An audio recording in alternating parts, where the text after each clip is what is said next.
ഞാൻ ഓസ്ട്രേലിയയിൽ വന്നപ്പോൾ നാട്ടിൽ നിന്നുള്ള എല്ലാവരും ചോദിച്ചൊരു കാര്യമാണ് ഈ ഒരു മുതലിനെ കണ്ടോ എന്നുള്ളത്. അങ്ങനെ ഞാൻ ഒരു ദിവസം എൻ്റെ ഫ്രണ്ടിൻ്റെ വീട്ടിൽ പോയപ്പോഴത്തേക്കും ദേ നിൽക്കുന്നു കാങ്കർ കുട്ടൻ. നല്ല നാടൻ ഭാഷയിൽ പറഞ്ഞ കങ്കാരു. ചാടി ചാടി പോയതിൻ്റെ പുറകെ ചെന്ന് നോക്കിയപ്പോഴത്തേക്കും ദേ നിൽക്കുന്നു ഒരു കൂട്ടം കാങ്ക്രൂസ്.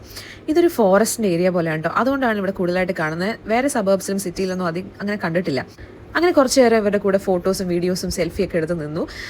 എൻ്റെ ക്യാമറാമാൻ അന്നയ്ക്ക് ഭയങ്കര പേടിയായിരുന്നു ഇത് ചാടി ചവിട്ടെന്നുള്ള. അപ്പോൾ അതിൻ്റെ അടുത്തേക്കൊന്നും അധികം വരുന്നുണ്ടായിരുന്നില്ല. പക്ഷെ ഞാൻ പോകാൻ പറ്റുന്നതിൻ്റെ മാക്സിമം അടുത്ത് വരെ എത്തി കേട്ടോ. അങ്ങനെ അന്നയുടെ വീട്ടിൽ നിന്ന് തിരിച്ചു പോകുന്ന വഴിക്ക് ഞാൻ ഇങ്ങനെ ഒരു ബ്യൂട്ടിഫുൾ ആയിട്ടൊരു സ്ഥലം കണ്ടു. ഇതൊരു പോണ്ട് പോലെയാണ്.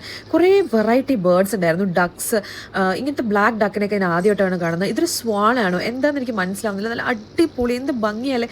ബ്ലാക്ക് ബ്യൂട്ടി എന്നൊക്കെ പറഞ്ഞാൽ ലിപ്സ്റ്റിക് ഇട്ട് നിൽക്കുന്ന ഒരു ബ്ലാക്ക് ബ്യൂട്ടി എന്ന് വേണമെങ്കിൽ പറയാം. അത്രയ്ക്ക് ഭംഗിയായിരുന്നു. ഞാൻ അതിനെ കുറേ നോക്കി നിന്നു. അപ്പോഴത്തേക്കും ദേ ഒരു താറാവുണ്ടല്ലോ ജെറ്റ് വിട്ട പോലെ വരുന്നു. എന്തൊരു സ്പീഡിലാണ് വന്നതെന്നറിയോ. ഇങ്ങനെ സ്പീഡിൽ ആരെ കാണാൻ പോകാൻ നോക്കിയപ്പോഴത്തേക്കും ഗേൾ ഫ്രണ്ട് കാണാൻ വന്നതെന്ന് തോന്നുന്നു. ഗേൾ ഫ്രണ്ട് ആണെങ്കിൽ വന്ന് നിന്നിട്ട് ഭയങ്കര ചൊറിച്ചിലായിരുന്നു.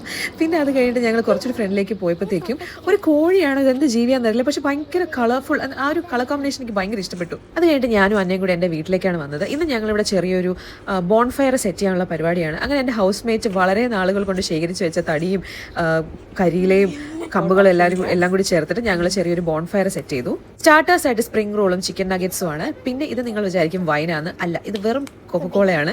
അങ്ങനെ ഞങ്ങൾ കൊക്കക്കോളയും കുടിച്ച് സ്റ്റാർട്ടേഴ്സൊക്കെ കഴിച്ചിരുന്ന സമയത്ത് തീ അങ്ങനെ ആളി കത്താൻ തുടങ്ങിയിട്ടുണ്ടായിരുന്നു. നല്ല തണുപ്പത്ത് ഇങ്ങനെ തീയും കൊണ്ടിരിക്കാൻ നല്ല രസമാണ്. അപ്പോഴത്തേക്കും ഞങ്ങളുടെ ഫുഡ് വന്നു. പിസ്സയാണ് ഓർഡർ ചെയ്തത്. 1 2 3. അങ്ങനെ പിസ്സയും കഴിച്ച് ചൂടും കൊണ്ട് തീയെല്ലാം കത്തി അടഞ്ഞപ്പോൾ ഞങ്ങൾ കയറിപ്പോയി.